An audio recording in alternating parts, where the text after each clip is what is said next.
Mark సువార్త 16వ అధ్యాయం. విశ్రాంతి దినము గడిచిపోగానే మగ్దలేనే మరియయు యాకోబు తల్లి అయిన మరియయు సలోమేయు వచ్చి ఆయనకు పూయవలనని సుగంధ ద్రవ్యములు కొనిరి.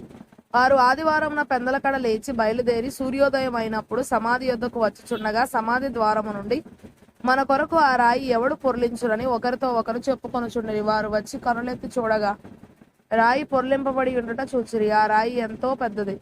అప్పుడు వారు సమాధిలో ప్రవేశించి తెల్లని నిలువుటంగి ధరించుకొని ఉన్న పడుచువాడు కుడివైపున కూర్చుండుట చూచి మిగిల కలవరపడిరి.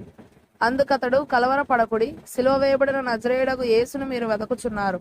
ఆయన లేచి ఉన్నాడు, ఇక్కడ లేడు. వారు ఆయనను ఉంచిన స్థలము చూడుడి.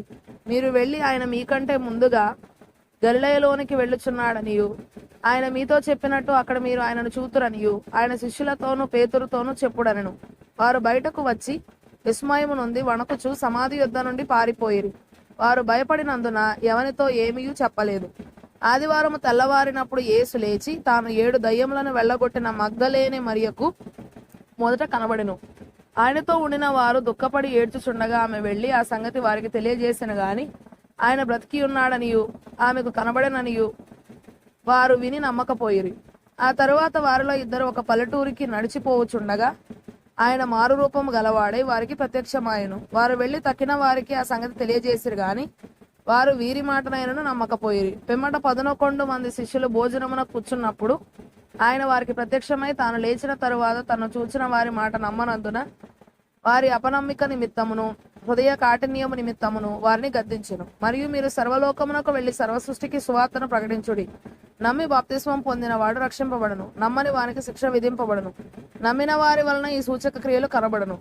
మూల భాషలో నమ్మిన వారిని ఈ సూచక క్రియలు వెంబడించును. ఏవనగా నా నామమున దయ్యములను వెళ్ళగొట్టుదురు, క్రొత్త భాషలు మాట్లాడుదురు, పాములను ఎత్తి పట్టుకొందురు, మరణకరమైనదేది త్రాగినను అది వారికి హాని చేయదు, రోగుల మీద చేతులుంచినప్పుడు వారు స్వస్థత నొందుదురని వారితో చెప్పాను. ఈలాగు ప్రభువైన యేసు వారితో మాట్లాడిన తరువాత పరలోకమునకు చేర్చుకొనబడి దేవుని కుడిపార్శ్వమున ఆసీనుడయ్యెను.